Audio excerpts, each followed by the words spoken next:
అంటే సద్వినియోగపరచకపోయినా దేవుడు ఓర్చుకుంటున్నాడు. అసమయంగా మార్చుకుని మన సొంత చిత్తాన్ని చేసుకున్న దేవుడు మనల్ని ఓర్చుకుంటున్నాడు. అంటే దేవుడు ప్రేమ గలవాడు కనుక ఓర్చుకుంటున్నాడు. మరి మనకి ప్రేమ ఏది? ఏమండి, దేవుడు మన కొరకు ఎన్నో శ్రమలు పడ్డాడు, అవునా? మరి ఆయన కొరకు కొంచెం అయినా ప్రయాసపడాలి కదా అని ఏమంటున్నాడు? ప్రయాసపడి భారం వహిస్తున్న సమస్త జనులారా నా యొద్దకు రండి, నేను మీకు విశ్రాంతిని కలగజేస్తానంటున్నాడు. అసలు ఆయన దగ్గరికి వెళ్తే నాకు విశ్రాంతి వస్తాకి. అంటే విశ్రాంతి స్థలం ఎక్కడుందో దాన్ని ఎత్తుక్కుని వెళ్తే స్థలం విశ్రాంతి వచ్చింది. ఏమండి, అంటే శ్రమ స్థలాన్ని ఎత్తుకుని దాంట్లో డొలుతుంటే ఏమంటే ఆ దుమ్ము ధూళి అంటుకుని ఒళ్ళంతా చకాక అయిపోయి ఏమంటే సమాధానం లేక, ఒకసారి నిలబడలేక, ఒక ఆలోచన చేయలేక, ఒక పని చేయలేక అంటే ఎంత చకాక అయిపోద్ది మనస్సు. ఆ చకాకు ఎవరు చేశారు? నువ్వు ప్రయాసపడుతున్నావు, ఫలితం దక్కల, ప్రభు దగ్గరికి వెళ్ళు. ఆయన ఏమన్నాడు? నీకు విశ్రాంతిని కలగజేస్తాను అని చెబుతున్నాడు కదా. విశ్రాంతి దొరికే స్థలానికి వెళ్ళి కూర్చుని నీవు ప్రభుతో మోకాళ్ళ మీద ఉండి ముఖాముఖిగా మాట్లాడుతున్నప్పుడు నువ్వేం చేయాలో, ఎలా చేయాలో, ఏం చేస్తే అది ఇది అవుతుంది, అది నువ్వేం చేస్తే ఆ పనిని నువ్వు సఫలపరచగలవు, లేకపోతే నువ్వేం చేయాలనేది ఇంకా సమయం ఏమి ఏడ్చుందో అన్నిటిని తెలుసుకుని వెళ్ళాలి. ఏమంటే యుద్ధానికి వెళ్ళేవాడు శివరా మొదలు తెలవకుండా యుద్ధానికి వెళ్తే ఎలా ఉంటుందండి? ఏమంటే శత్రువు ఎక్కడ ఉంటుందో తెలిసిద్దా? అంటే ఇట్టగా మా మామ వాళ్ళు ఏదో ముసలోడు వల్ల గొడవ ఏదో వస్తే వీళ్ళు నువ్వా నేను అనుకునే సమయంలో మా పెదమామ ఇలా పెదనాన్నగారు రైల్వే గేట్ మీద గబగబ వెళ్ళి వచ్చాడంట. డ్యూటీకి వెళ్ళి వచ్చి స్నానం చేద్దామని తుండు కట్టుకుని వెళ్ళేటప్పటికి గయ్యమన్నారంట. ఏంటో ఎవడో అని గప్పుకుని వెళ్ళాడంట. ఎట్టి వెళ్ళి ఎట్టు వచ్చేసాడంట. ఎట్టి వెళ్ళాడంట, సూర్య పక్కన ఉండేవాడు తలకాయ పాలు కొట్టాడు. తలకాయ పట్టుకుని అమ్మ అనుకుంటే వెనక్కి వచ్చేసాడు. ఎందుకని? విషయం ఏంటో తెలవదు, వెళ్ళాల్సిన విధానం ఏంటో తెలవల. పరిగెత్తుకు వెళ్ళాడు, తలకాయ పగిలిపోయింది, పరిగెత్తుకు వచ్చేసాడు. కట్లు వేసేసి అంటే తీసుకెళ్ళి కట్లు వేయించేసారు. అంటే అది సమయమా అసమయమా? అసలు ఎలా వెళ్ళాలి? వెళ్తున్నప్పుడు వెనక ముందు చూసుకోవాలి. అంటే శత్రువు మన ఎదరంగా వచ్చి కొట్టడు. సైతానుడు మనం చూడమని దెబ్బ కొడతాడా? అంటే ఆదాములు ఏదైనా వనంలో ఉన్నప్పుడు ఎప్పుడు చూశాడు సైతాను? వాళ్ళు వనమంతా తిరుగుతున్నప్పుడు వాళ్ళ వైపుకి వెళ్ళా. ఎప్పుడైతే ఆ వృక్షఫలం దగ్గరికి వెళ్ళి చూస్తుందో అప్పుడే వచ్చింది ఆ వృక్షఫలం దగ్గరికి. వెళ్ళి ఈ పండ్లంక చూస్తుంది, ఈ వృక్షఫలం ఏంటి, అసలు దీన్ని ఎందుకు తినొద్దు అన్నాడు అని ఆలోచన చేస్తుంది. ఫలం దగ్గరికి వెళ్ళి అప్పుడు ఆ చెట్టు మీదకి వచ్చింది. అవ్వ అని పిలుస్తుంది. ఎవరు నన్ను పిలుతున్నానని చూసింది. ఆ పండు చూసావా ఎంత బాగుందో? బాగానే ఉంది. దాన్ని ఎప్పుడైనా తిన్నావా? తినలా. ఎందుకని? తినొద్దు అన్నాడు ప్రభు. ఎందుకు తినొద్దు అన్నాడో తెలుసా? ఏమో తెలియదు. చూసా, మీరు ఆ పండ్లు తింటే దేవతలు అయిపోతారు. ఆ పండ్లు తినటం వల్ల మీరు దేవతలు అయిపోతారు కనుక అందుకే దేవుడు మిమ్మల్ని తినొద్దు అన్నాడు. ఏమంటే తీసుకెళ్ళి చక్కగా చల్లని గాలి ఊదాడు చెవులు. ఏమంటే ఇంకా అవతల వ్యక్తిని ముందు భూమి మీదకి వచ్చిన వ్యక్తిని కూడా సంప్రదించాలి. ఇంకా సంప్రదించే అవకాశం లేదు. అంటే టక్కున కోసింది. మరి ఆ ఒక్కతే తింటే మరి ఆ ఒక్కతే పాడైపోతే మరి ఈయన ఒక్కడే ఏదో మనల్ని ఏం చేస్తాడని చెప్పి ఆయన కూడా ఒకటి ఎత్తుకెళ్ళింది. ఏమండి, అందుకనే స్త్రీ అల్పఘట్టమని బైబిల్లో రాయబడి ఉంది. మళ్ళీ కుటుంబాన్ని కట్టేది కూడా స్త్రీయే, పురుషుడు వల్ల ఏం కాదు. అనే జ్ఞానము గల స్త్రీ తన ఇల్లు కట్టును 3 రాళ్ళు తన చేతులతో పీకి వేయనని ఉంది బైబిల్లో. అంటే అప్పుడు ఆమె ప్రభువుతో కలిసి జీవించిన జీవితం కానీ, స్నేహభావాన్ని కానీ, అంటే ఆయన అర్థం కానీ చేతులు పట్టుకుని చెరువు చేయి పట్టుకుని చక్క చిన్నపిల్లలాగా వనమంతా తిరిగి వచ్చేవాళ్ళు. ఏమంటే అయ్యేం గుర్తురాల. ప్రభు కంటే బలమైన ఆత్మ ఇది సైతాను. చెడిపోయేదే మంచి ప్లానింగ్ ఇచ్చింది. ఆ ప్లాన్లో పడిపోయి తోటలో నుంచి తోసివేయబడే పరిస్థితి తెచ్చుకుంది. అర్థమవుతుందా ప్రియులారా? మనకు లోకం ఏదో ఇచ్చినట్లుగా ఉంటుంది, ఏదో ఆకర్షణీయంగా కనపడద్ది. కానీ దాని నుండి వచ్చేదంతా శ్రమే. అంటే శ్రమే. మన డబ్బు ఖర్చు, మన సమయం ఖర్చు, మన జీవితం వ్యర్థం అయిపోద్ది. మన సమయం అంతా పాడు చేసుకుని అంటే వ్యర్థముగా దేవునికి దూరం అయిపోతూ ఉంటాం. ఇంకొక వచనం చూడమ్మా. మేము సమానులమని నన్ను ఎవనికి సాటి చేయుదురు? నన్ను ఎవరికి సాటి చేయుదురు? మేము సమానులమని మేము సమానులమని ఎవని నాకు పోటీగా ఎవరు చేయుదురు? నాకు పోటీగా చేయుదురు? దానికి సాగిలపడి దానికి సాగిలపడి నమస్కారం చేయుటకై నమస్కారం చేయుటకి సంచి నుండి బంగారము మెండుగా పోయేవారును వెండిగా పోయేవారును వెండి వెండి తూచువారును దాని దేవతగా నిరూపించవాలని కంసాలిని కూలికి పిలుతురు కనపడుతుందండి. కంసాలు వాడిని కూలికి తీసుకొచ్చి చేయిస్తా ఉంటాం అంటే బంగారం మరి మనం చేయలేంగా, మనకు వచ్చా చేయటం అంటే ఒక బంగారు పోస్తూ మనం చేయగలమా? కంసాల వాడికి అది సులువుగా ఉంటుంది. మనకు అతను చేస్తంటేనే ఎంతో కష్టం అనిపించింది. అతని పని కనుక అతనికి అంటే ఇప్పుడు అది ప్రతిమి. ఇక్కడేమో నేను జీవం గల దేవుణ్ణి, నాతో పోల్చుకున్నటకు ఎవరు వస్తారు? దేవునితో పోల్చగలిగిన వారు ఎవరన్నా ఉన్నారు ఈ భూమి మీద? ఏమండి, జాగ్రత్తగా ప్రతి విషయాన్ని ఆలోచించండి. దేవుని వాక్యము మన జీవితానికి ఎంతో అంటే ప్రాముఖ్యమైనది. దేవుని వాక్యం మన జీవితానికి ఎంతో ప్రాముఖ్యమైనది. ఆ ప్రాముఖ్యమైన ఉద్దేశాలను నెరవేర్చడానికి దేవుడు మనల్ని ఏర్పాటు చేశాడు. అంటే పాడైపోతున్న వాటిని, చెడిపోతున్న వాటిని, అంటే వ్యర్థముగా ఉన్న వాటిని, అంటే ఎందుకు పనికిరాని వాటిని సరిచేయటం కొరకు దేవుడు మనల్ని ఏర్పాటు చేసుకున్నాడు. మంచివారిని, ధనుకులను, బాగున్న వారిని, అంటే అందం గలవారిని, ఆస్తి గలవారిని బాగు చేయటం దేవుడు మనల్ని ఏర్పాటు చేసుకున్నది. అంటే పెంట కుప్పల మీద పడి ఉన్న దీనులను, అంటే దీన దరిద్రులను లేవనెత్తటకు దేవుడు మనకి ఒక మంచి అవకాశాన్ని ఇచ్చాడు. దాన్ని సిద్ధం చేసుకుని దాని ప్రకారంగా ముందుకు నడుస్తూ కొనసాగించినప్పుడు దేవుని చిత్తం నువ్వు చేయిస్తున్నట్లు లేదు. సౌఖ్యముగా అంటే అందముగా అంటే ఆలోచనకరమైన మంచి ఆలోచనలతో, మన సొంత ఆలోచనలతో ఏదో చేయాలనుకునేది అంటే అది ఉప్పొంగే ఆత్మ. అంటే మన సొంతంగా చేయాలనేది ఉప్పొంగే ఆత్మ. దేవుడు మనకి ఇచ్చిన తలంతును బట్టి నడిచేది మనకి దేవుని చిత్తం చేయటం. అదవుతుందా? దేవుడు ఒక మాట చెప్పాడంటే దాని కొరకు ఎన్ని సంవత్సరాలైనా ఎదురు చూడాలి. ఆ పనిని అంటే సఫలపరిచి దాని నుండి మేలు పొందే వరకు ఎదురు చూడాలి. ఈ లోపు ఎన్ని ఆటంకాలైనా రావచ్చు, ఎన్ని అడ్డుబండలైనా ఎదురవ్వచ్చు, అంటే ఎన్ని అడ్డుబండలైనా ఎదురవ్వచ్చు. కాబట్టి అన్నింటినీ తోచుకుని ముందుకెళ్ళి అంటే నీ జీవితంలో నువ్వు అప్పుడు ఒకసారి నిలబడి సాక్ష్యం చెప్పటకు ఉపయోగపడుద్ది. నువ్వు పడిన శ్రమలను బట్టి సాక్ష్యం అనేది బలముగా ఉంటుంది. అదవుతుందండి. పడిన శ్రమలను బట్టి దేవుడు మనకిచ్చినది మేలైన మార్గం. ఆ మార్గాన్ని అన్నాడు మనము అంటే నిర్లక్ష్యం చేయకూడదు, దేవుణ్ణి నిరాశపరచకూడదు, దేవునితో అంటే ఎప్పుడు ఆటలాడకూడదు. దేవుని సమయం దేవుని కొరకే ఖర్చు పెట్టి నీ సమయాన్ని నీ వాడుకో. నీకు 24 గంటల సమయం ఇచ్చాడు దేవుడు. కొంచెమే అడిగాడు, దాంట్లో సగం కూడా అడగల, పావు భాగం కూడా అడగల. అంటే పావులోనే పావు అడిగాడు, ఒక పావులోనే పావు అడిగాడు దేవుడు. ఆ పావుని నువ్వు జాగ్రత్తగా ఆయన కొరకు ఖర్చు పెడితే దేవుని చిత్తం నువ్వు ఖచ్చితంగా చేయటకు తగిన వ్యక్తిగా అవుతావు. నాకంతా తెలుసు అని అనుకోవచ్చు, కానీ ఏది ఎక్కడ చేయాలి అక్కడే చేయాలి. అవునండి, నాకు బైబిల్ అంతా తెలుసు. నేను ఇంటికాడ ఉండి ఏదో చేస్తానంటే దేవుని మందిరం ఉన్నది ఎందుకు? అంటే దేవుని పని చేయటాకే కదా దేవుని మందిరాలు ఎందుకు కడతారు? అంటే దేవుని పని చేయటాకే, దేవుని పనిని అంటే సఫలపరచాలంటే ఆయన మందిరంలో మనము ఉండాలి. ఆ మందిరంలో ఉంటేనే ఆ మందిరం ఎలా ఇల్లువేంటో మనము అంటే చూపించగలుగుతాం. అంతేగాని ఎక్కడున్నా మనం ఏదో చేస్తామంటే అది కష్టమైన పని. అది మన నోటి మాటలతో చేసేది కాదు దేవుని పని. అందుకే ప్రతి విషయాన్ని జాగ్రత్తగా కనిపెట్టి ప్రార్థన చేస్తూ విశ్వాసంలో ముందుకు వెళ్తున్నప్పుడు దేవుడు మనకిచ్చిన మంచి అంటే తలంతులను, మంచి ఆలోచనలను నెరవేర్చే బిడ్డలుగా మనం ఉంటాము. దేవుని చిత్తం చేయాలంటే మొదట దేవుని వాక్యానికి విధేయత కలిగి జీవించాలి. ఒకసారి యాకోబు పత్రిక 1వ అధ్యాయం 19వ వచనం చూడమ్మా.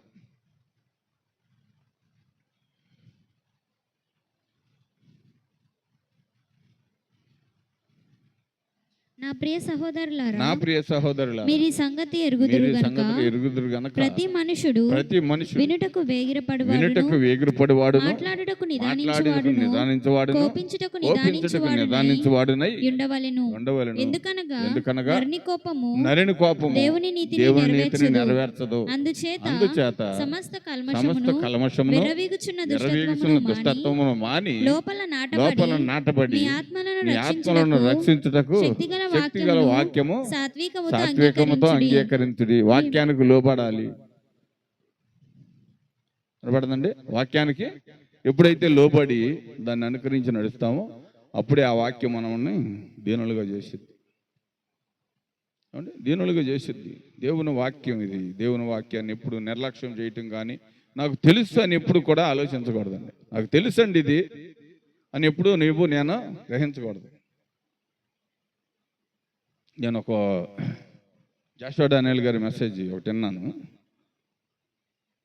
ఆయన 3 రోజులు ఒకే స్థలంలో యోహాను సువార్త 7వ అధ్యాయం ఏదో 3 రోజులు ఒకే అధ్యాయాన్ని బోధిస్తాడు. 3 రోజులు అదే బోధిస్తాడు అండి. అక్కడ ఉన్న బోధకులకు తెలవదా అండి? వాక్యం తెలవదా? మొదటి రోజు బోధించినప్పుడు వినరా అంటే? మొదటి రోజు బోధించినప్పుడు నేనేమంటారుగా, మరి 3 రోజులు ఆ వాక్యం చెబితే ఎంత తీసుకుపోవాలి? 3 రోజులు 3 రకాలుగా దాన్ని విభాగించి ఎడమర్చి చెబుతున్నప్పుడు అనేకులు కన్నీటితో ప్రార్థన చేసేవారంట అండి. వాక్యం అది మనకు తెలుసని మనం అనుకుంటాం. ఆ వాక్యానికి మనం లోబడితే ఆ వాక్యం విలువేంటో తెలుస్తుంది. వాక్యానికి లోపడకపోతే వాక్యం ఎంతకాలం అయినా చదవచ్చు, ఎంతకాలమైనా చూడవచ్చు, ఎంతకాలమైనా తెలుసనే భ్రమలో బ్రతకొచ్చే తప్ప వాక్యం మనల్ని ఏమాత్రం కదిలించలేదు వాక్యం మనల్ని ఏమాత్రం కదిలించలేదు. వాక్యం కదిలించలేకపోవటం కారణం ఏంటంటే మన హృదయమో దానికి అనుకూలముగా ఇవ్వట్లా. మన హృదయాన్ని అనుకూలంగా ఇవ్వట్లా. అనేకులకు వాక్యం తెలుసు బైబిల్ చూడకుండా వాక్యం చెప్పగలరు, కానీ ఆ వాక్యంలో ఉన్న మర్మాలను పాటించి నడవటం కష్టం. కష్టం, బాగా కష్టం. అందుకని అలాంటి కష్టాలని మనం జాగ్రత్తగా ఇష్టంగా మార్చుకుని దానికి లోబడినప్పుడే ఆ వాక్యం నన్ను సంపూర్ణంగా నడిపించుద్ది. 1 పేతురు 2వ అధ్యాయం 5వ వచనం కూడా చూడమ్మా. పేతురు ఇక్కడ మాట మాట్లాడతారు. యేసుక్రీస్తు ద్వారా దేవునికి అనుకూలములగు ఆత్మ సంబంధమైన బలులను అర్పించుటకు పరిశుద్ధ యాజకులుగా ఉండినట్లు మీరును సజీవమైన రాళ్ల వలె ఉండి ఆత్మ సంబంధమైన మందిరముగా కట్టబడుచున్నారు. ఎలయనగా ఇదిగో నేను ముఖ్యమును ఏర్పరచబడినది అమూల్యమగు మూలరాతిని సియోనులో స్థాపించుచున్నాను. ఆయన యందు విశ్వాసముంచువాడు ఏ మాత్రమును సిగ్గుపడడు అనుమాట లేఖనమందు రాయబడి ఉన్నది. విశ్వసించుచున్న మీకు ఆయన అమూల్యమైన వాడు. విశ్వసింపని వారికైతే ఇల్లు కట్టువారు ఏ రాతిని నిషేధించురో అదే మూలకు తలరాయి ఆయను, మరియు అది అడ్డురాయును అడ్డుబండయు ఆయను. కట్టువారు వాక్యమునకు అవిధేయులై త్రొట్రిల్లుచున్నారు. దానికే వారే నిర్మింపబడిరి. అయితే వాక్యానికి ఎప్పుడైతే లోబడకుండా ఉంటే వాళ్ళు తొట్టిల్లుతున్నారంటే దానికే ఉపయోగపడతారు, చెప్పటాకే ఉపయోగపడతారు, పాటించడానికి ఉపయోగపడరు. అక్కడ వినపడుతుందండి? చెప్పటాకే ఉపయోగపడతారు. నేను చెబుతున్నా, బైబిల్ చెబుతున్నమాట నేను చెప్పాను. వాక్యం ఉందా?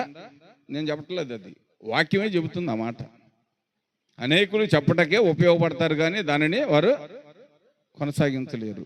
మరి అప్పుడు ఓడిపోతాంగా దేవుని దగ్గర మనం చెప్పే వాక్యం ఇతరులని సంతోషించవచ్చు, కానీ మనం ఓడిపోతున్నాంగా. మరి ఇతరుని ఎలా గెలిపించగలం? యుద్ధానికి వెళ్ళి వెనక తిరిగి వచ్చాడు తీసుకెళ్ళి సైన్యాన్ని సంతోషపెట్టగలడా?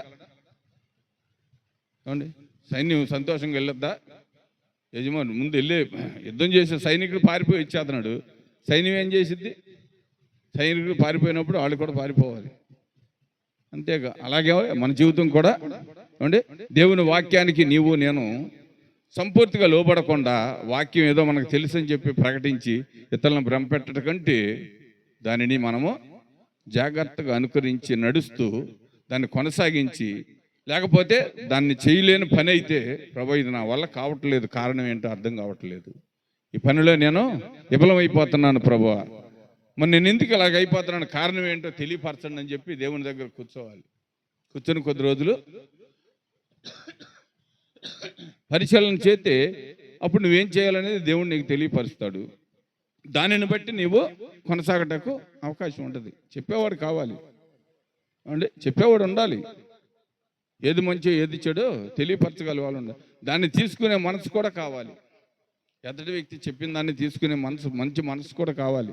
మనకి ఏదైనా తెలిసి ఉండొచ్చు, కానీ కొన్ని సందర్భాల్లో అమ్మగారు బుక్లో నేను ఇలాగ చదువుతుంటే హృదయ గర్వం గురించి ఒక పాఠం రాశారు. దేవుని అమ్మగారు బుక్లో 8వ పాఠం అనుకుంటుంది.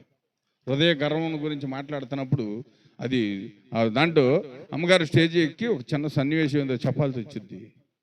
ఏమంటే చిన్న మాటే కదా అని అమ్మగారు సిద్ధపాటు లేకుండా వెళ్ళి స్టేజ్ మీదకి వెళ్ళి మాట్లాడుతున్నప్పుడు కింద ఉండే సహోదరుడు, అమ్మ మీరు చెప్పవలసినది అది కాదు, సబ్జెక్ట్ అది కాదు అన్నారు. అంతే. ఇంకా మళ్ళీ మారుమాట మాట్లాడకుండా దిగొచ్చి ఉన్న సమూహం జనం మధ్య మోకరించి ఏడుస్తూ ప్రార్థన చేశారంట. నిజమే ప్రభా, నా ఎదుటున్న సహోదరుడికి తెలియపరిచినందుకు మీరు వందనాలు అని చెప్పి అమ్మగారు ఏడ్చి ప్రార్థన చేసి సరి చేసుకున్నారంట చిన్న విషయాన్ని. అందుకే హృదయ గర్వం గురించి, అక్కడ హృదయంలో ఉండే గర్వం గురించి రాశారు అమ్మగారు. నాకు తెలుసు అనుకున్నారామా, మరి తెలుసు అనుకుంటే చెప్పగలదు, కానీ మరి నడిపింపు, దేవుని నడిపింపు అక్కడ రావట్లేదు కనుక ఆ ఎదుటి వ్యక్తి లేచి అంటే ఆ సన్నివేశం గురించి మాట్లాడారంట. అదే మనమైతే ఉదాహరణ చెబుతున్నా, నిన్నగాక మొన్న వచ్చి అసలు నువ్వు నా సంఘంలోకి వచ్చి ఎన్నాళ్ళయింది, అసలు నీకేం తెలుసు అని నువ్వు నాకు ఎదురు చెబుతున్నావు, నీకేం తెలుసు అంటే ఈ మాత్రం అనుభవం లేకుండా నేను స్టేజీ ఎక్కుతున్నాను అనుకున్నావా అని చెప్పి ఎదురు మాట్లాడతాను. కానీ వాళ్ళు మరి సంఘానికి ఏమంటే ఆధిపత్యం వహించి ఒక యాజమాన్యం అయ్యుండి కూడా వారు తగ్గించుకుని వెళ్ళి ప్రజల మధ్య కింద నేల మీద కూర్చుని ప్రార్థన చేసుకుని సరి చేసుకున్నట్టుకు ఇష్టపడ్డారంట. అర్థమవుతుందా ప్రియులారా? ఇక్కడ ప్రాముఖ్యులు ఎవరో ప్రాముఖ్యులు గారు. దేవుడు ఎవరిని ఏర్పాటు చేసి దేవుని చేత ఎవరైతే ఏర్పాటు చేయబడి ఉంటారో వారే ప్రాముఖ్యమైన వారు. తెలివి, ఘనము, బలము ఈ కాదు. పేతురుకి ఆలు కూడా రావు. మత్తయ్య ఉన్నతమైన వ్యక్తి అంటే వడ్డీ వ్యాపారి, చదువుకున్నాడు, జ్ఞానం ఉంది, తెలివి ఉంది, అన్నీ ఉన్నా చేతగాని పేతురుని ఎన్నుకున్నాడు దేవుడు, చదువురాని వ్యక్తిని నాయకుడిగా. కారణం ఏంటండి? ఎందుకు ఎన్నుకున్నాడు? అతను అన్నింటినీ ఓర్చుకోగలిగిన మంచి మనస్సు ఉంది, ఏమండి దెబ్బలు భరించే మనస్సు ఉంది. ఎందుకని అన్నీ తొందరపడి అన్నింటినీ చేసాడు. ఇక్కడి నుంచి లోపడటమే తప్ప ఎదురు తిరగటం కానీ తొందరపడటం కానీ ఏమీ చేయలేడు కనుక అతన్ని ఏర్పాటు చేశాడు దేవుడు. అర్థమవుతుందా? యాకోబు కూడా మంచి పవర్ఫుల్ గల మనిషి, అంటే కత్తి పట్టుకుంటే ఎన్ని తిరిగి చూడకుండా 4-5 నరగలిగి దమ్ముండ మనిషి. కానీ ఆయనకు కూడా అప్పగించరా, చేపలు పట్టుకునేవాడికి ఇచ్చాడు దేవుడు. అందుకే చెప్పాడు ముందే, మీరు నన్ను వెంబడించండి, మిమ్మల్ని మనుషులను బట్టి జాలర్లుగా నేను తయారు చేస్తానని చెప్పాడు. అర్థమవుతుందా ప్రియులారా? ప్రతి విషయంలోనూ నేను జాగ్రత్తగా ఆలోచన చేస్తూ ప్రతి అడుగును మనం ఎప్పుడైతే పరిశీలన చేసి ప్రయాసతో ముందుకెళ్తున్నామో దేవుడు మన పనిని ఎన్నడూ విఫలం కానివ్వకుండా కాపాడుతాడు. కొన్నిసార్లు దేవుని చిత్తంలో లేకపోతే వాటిని నొక్కేస్తాడు దేవుడు. ఓర్చుకోవాలి. ప్రభు అని పద్దాక శోధించకూడదు. నా లోపం ఉంటే చూపించు, నాలో ఉన్న లోపాన్ని బట్టి దీనికి నేను నేర్చుకుంటాను ప్రభు, ఇంకా విశ్వాసాన్ని నేర్చుకుంటా, ఇంకా లోపడటం నేర్చుకుంటా, నువ్వేమి నేర్పించని ఉద్దేశించి ఉన్నావో దానిని నేను చేయటానికి సిద్ధంగా ఉన్నా, దయచేసి నన్ను మీరు నాకు నేర్పించండి, విడిచిపెట్టొద్దు, మీరు విడిచిపెడితే నేను నిలవలేను, నా వల్ల కాదు, నాకు నేర్పించండి, నేర్చుకుంటానికి సిద్ధంగా ఉన్నాను అని నువ్వు మోకాళ్ళ మీద ప్రార్థన చేసి విశ్వాసంలో ముందుకు నడుపుతున్నప్పుడు దేవుడు మిమ్మల్ని సంపూర్తిగా సర్వసత్యంలోకి నడిపించటకు ఇష్టపడ. ఇంకొక వచనం చూడమ్మా. అయితే మీరు చీకటిలో నుండి ఆశ్చర్యకరమైన తన వెలుగులోనికి మిమ్మును పిలిచిన వాని గుణాతిశయములను ప్రచురము చేయ నిమిత్తము ఏర్పరచబడిన వంశమును రాజులైన యాజక సమూహమును పరిశుద్ధ జనమును దేవుని సొత్తైన ప్రజలునై ఉన్నారు. ఒకప్పుడు మనం దేనికి ఏర్పాటు చేయబడి ఉన్నామంట అంటే యాజక సమూహంగా ఉండాలని దేవుడు ఆశపడుతున్నాడు అంటే యాజక సమూహంగా ఉండాలని దేవుడు ఆశపడుతున్నాడు. దానిని మరి నెరవేర్చే మంచి మనసు కావాలిగా మనకి అంటే దాన్ని నెరవేర్చే మంచి మనసు కావాలి. దేవుడు ఆశపడ్డాడు కానీ దాన్ని నెరవేర్చడానికి మన సహకారం లేకుండా దేవుడు ఏం చేయలేడు కదా. చేస్తాడా అంటే మన సహకారం లేకుండా దేవుడు ఏమైనా చేయగలడా? మనిషి ఏదైనా చేయటానికి ఇష్టపడినప్పుడే అంటే మనిషి ఏదైనా చేయగలిగినప్పుడే చేయటానికి ఇష్టపడినప్పుడే దేవుడు ఆ పనిని సఫలం చేస్తాడు. అంతేగాని మనిషి అలాగా ఉంటే దేవుడు వచ్చి మన పనిని ఆయన చేయడు. ఏమండి ఇప్పుడు పళ్ళెంలో ఆహారం పెట్టుకుని ప్రభా నువ్వు వచ్చి ఏమాత్రం తింటావు తినంటే ఆయన తినడు, మనం తినాలి. మనం తింటే దాన్ని జనసాయికి మన శరీరానికి ఉపయోగపడే రీతిగా దేవుడు వాడుకుంటాడు. అంటే అన్ని విషయాల్లో మనం ప్రాముఖ్యులుగానే ఉంటున్నాము, ఈ ఒక్క విషయంలో ఓడిపోతున్నాం. ఏమండి మొన్న అడిగానా నేను డైలీ స్నానం ఎందుకు చేస్తాము? ఏమండి చూసన్నా డైలీ స్నానం ఎందుకు చేస్తాము? శరీరం శుభ్రం చేసుకుంటాకే కదా. డైలీ ఆహారం ఎందుకు తీసుకుంటాము? శరీరానికి శక్తి కలిగి ఉండటానికే కదా. ఏమండి మరి రోజు ఎన్ని గంటలు వాక్యం చదువుతున్నాము? వాక్యం చదవకపోతే ఆత్మ ఆహారం ఏది? ఏమండి కన్నీటితో ప్రార్థన చేయకపోతే ఆత్మకు స్థానం ఏది?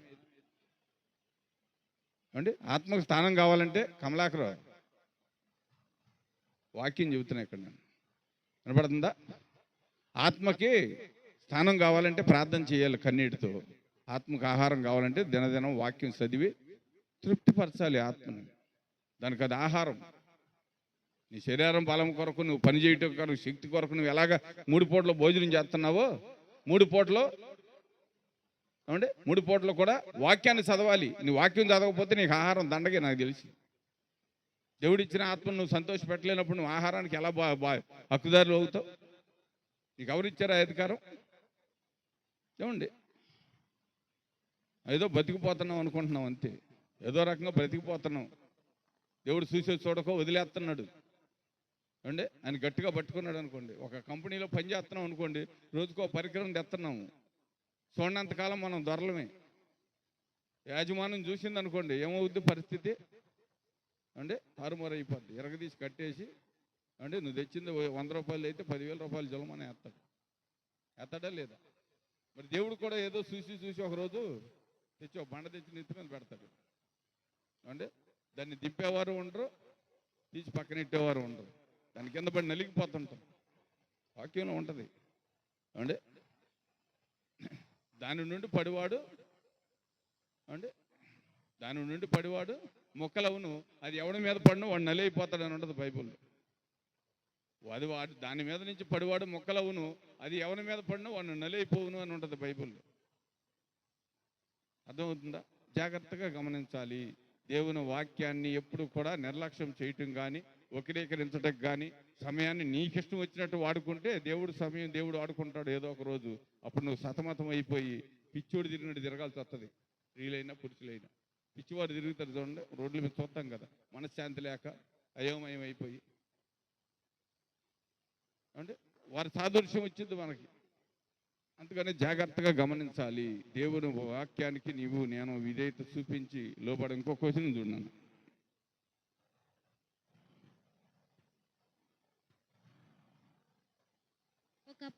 ఒకప్పుడు ప్రజగా ఉండక ఇప్పుడు దేవుని ప్రజ అయితిరి.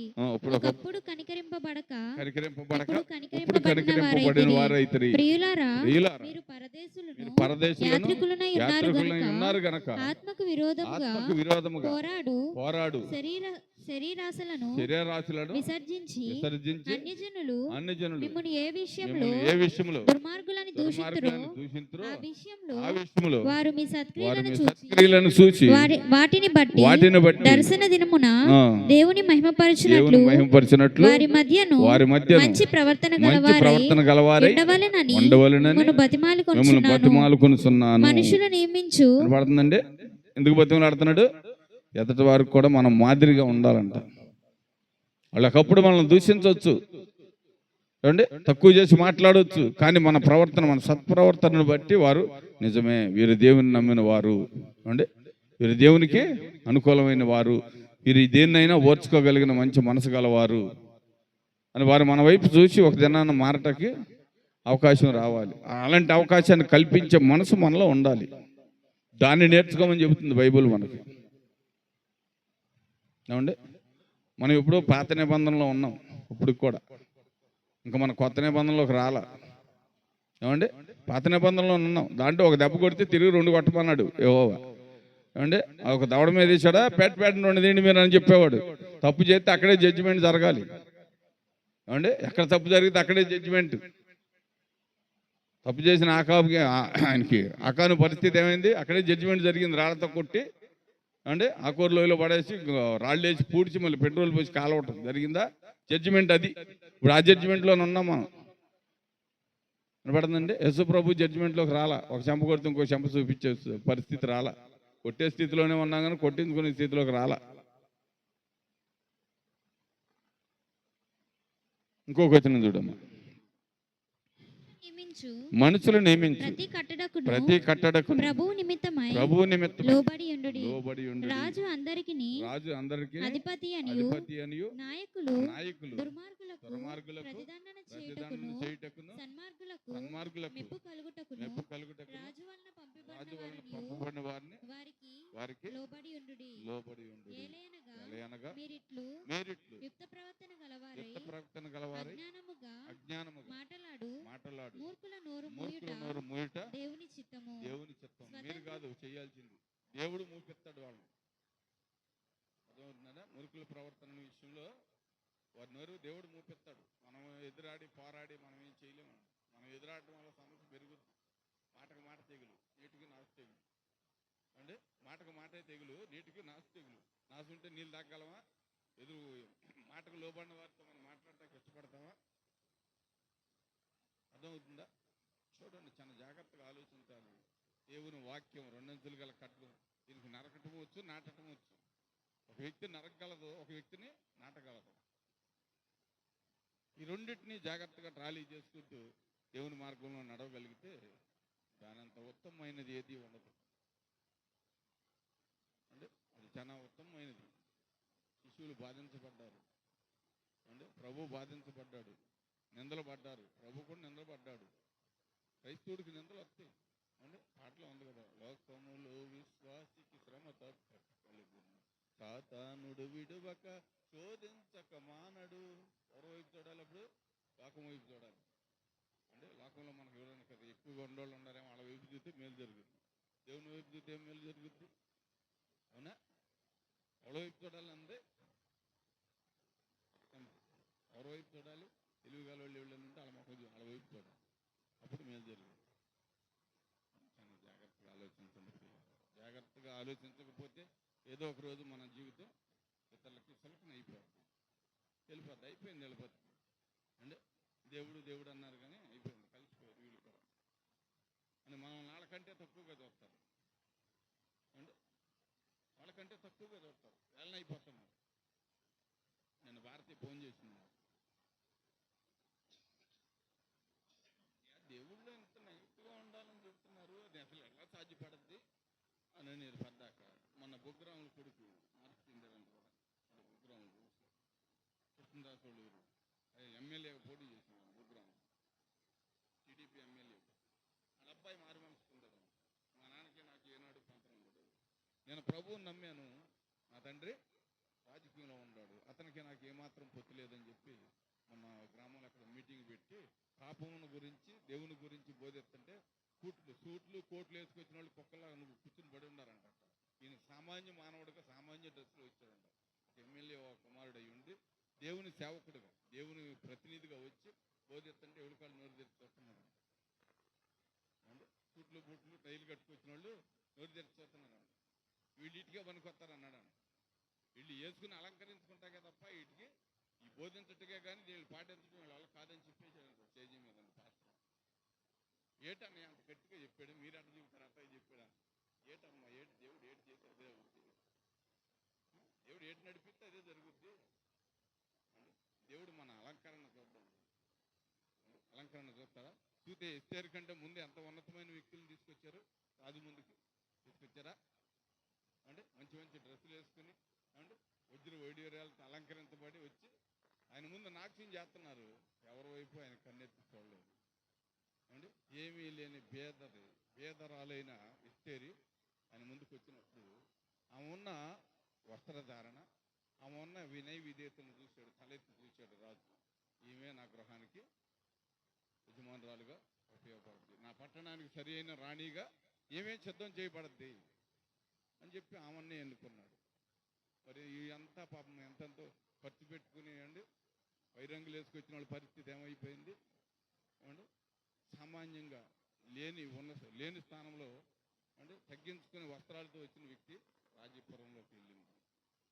అలంకరణ ఈ లోకానికి ఉపయోగపడదు కానీ దేవునికి ఉపయోగకరమైనది కాదు అంటే ఉపయోగకరమైనది కాదు. అందుకని ఈ లోక అలంకరణ వైపు చూడవద్దు పిల్లారా. మనము దేవుని చేత పట్టబద్దులుగా నియమించబడి దేవుని చిత్తాన్ని చేసేవారిగా ఉంటే దేవుడు మన ఆత్మను చూస్తాడు, మన వస్త్రాలను చూడడు. అంటే మన వస్త్రాల వైపు చూడ్డా ఆయన ఆత్మను చూసి ఆత్మ ద్వారా అంటే ఆత్మను ప్రేరేపింపజేసి ఆయన ముందుకు నడిపిస్తాడు. అందుకనే జాగ్రత్తగా ఆలోచించి మనం ఎలా ఉన్నాము, మన పరిస్థితులు ఎలా ఉన్నాయి, మన స్థితిగతులు ఏంటి, దేవుడు మనకి ఇచ్చిన మంచి పని ఏంటి, ఆ పని విషయంలో మనం ఎంతవరకు బాధ్యత కలిగి ఉన్నాము అంటే ఆ బాధ్యతను ఎంతవరకు మనం నెరవేర్చగలుగుతున్నాము. ఒకటే ప్రియులారా, మీరు ముందుగా ఉన్నవారు వెనకొచ్చే వారికి మాదిరిగా లేకపోతే వారి లెక్క మీరే చెప్పాలి, మీ లెక్క మీరే చెప్పాలి. 50 కేజీలు మోయలేనోడికి 100 కేజీలు బరువు అవుద్ది. అప్పుడు 50 కేజీలు మోయటమే కష్టం, 100 కేజీలు బరువు అయ్యేటప్పటికి ఎలా ఉంటుంది, నలిగిపోతుంది దానికి అందుబాటు. అర్థమవుతుందా? జాగ్రత్తగా ఆలోచించండి, ఆలోచించి ప్రార్థన చేయటం మొదలు పెట్టండి. ప్రార్థన చేద్దాం. ఒక 5 నిమిషాలు మీరు అందరూ కలిసి నోరు తెరిచి ప్రార్థన చేయండి. ప్రభు, నేను ఎలా ఉన్నాను, నా పరిస్థితి ఎలా ఉన్నది, పాడైపోయే పురాలను కట్టేవారుగా ఉన్నామా, ఉన్న పురాలను పాడు చేసుకునేవారుగా ఉన్నామా, మనం పరీక్షించుకొని దేవుని చిత్తం చేయుటకు సిద్ధపడదాం. మరి మళ్ళీ మన వెనక కార్యక్రమం ఉంది కనుక ముందుగా మనం సిద్ధపడదాం. కొద్ది నిమిషాలు మన హృదయాలను మనం సరి చేసుకుందాం. ఆ కార్యక్రమంలో ఎవరైతే అయోగ్యంగా ఉంటారో వారి మీదకి వచ్చే శ్రమలన్నీ మనం ముందుగానే తెలుసుకుని ఉన్నాము.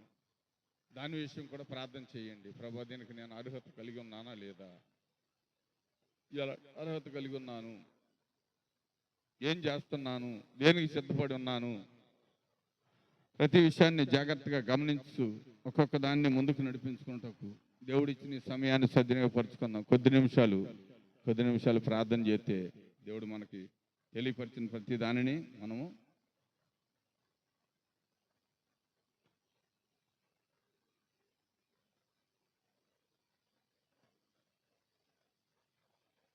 ఆజ్ఞ అతిక్రమమే పాపమని దేవుడు చెబుతున్నాడు. ఎన్నిసార్లు ఆయన ఆజ్ఞ అతిక్రమిస్తున్నామో మనంగా పరిశీలన చేసుకుంటే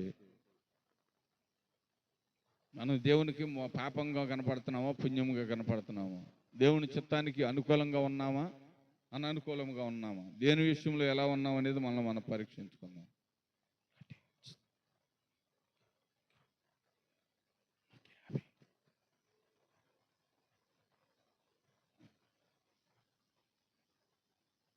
ఎవరు మౌనంగా ఉండదు ప్రియులారా. మనం ఎవరూ బలవంతులం కాదు. ఇప్పుడు ఉన్న పరిస్థితిని బట్టి బలహీనులుగానే ఉన్నాము. ప్రతి దుష్టత్వమును మనం విడిచిపెట్టుకున్నటకు నోరు తెరవాలి. నోరు తెరిస్తేనే కానీ, నోరు తెరగకపోతే ఏది చేయలేం.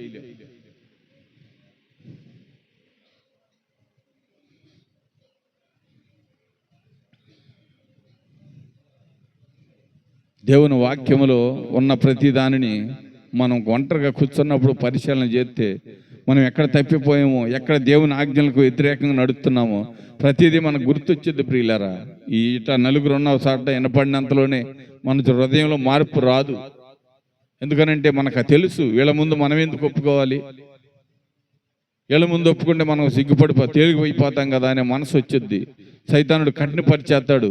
నీకంటే తక్కువ వారి ముందు నువ్వు ఒప్పుకుంటావా, నీకంటే తక్కువ వారి ముందు నువ్వు తేలికైపోతావా అని మనిషిని కఠినపరుస్తూ ఉంటాడు. కానీ వాడి నుంచి విడిపించాలంటే నువ్వు ఒంటరిగా కూర్చొని దేవుని సన్నిధిలో గడపాలి. దేవునితో నీ ఒప్పుకోలు మనసుతో ప్రార్థన చెయ్యాలి. ప్రార్థన చెయ్యండి. చాలా ప్రార్థన ఎక్కువగా చేసేసినట్టు ఉండారు, అలసిపోయారు. అప్పుడే అంటే అలసట వచ్చేస్తుంది. ఏ పనికి అలస రావట్లేదు, ప్రార్థనకు తప్ప. జాగ్రత్త ప్రియులరా, దేవుని లెక్కలో నీవు నేను రాయబడుతున్నాము దినదినము. మన లెక్కలు ఎలా ఉన్నాయో మనం పరిశీలన చేసుకోకపోతే ఏదో ఒక రోజు మన లెక్క ముగించబడిపోద్ది.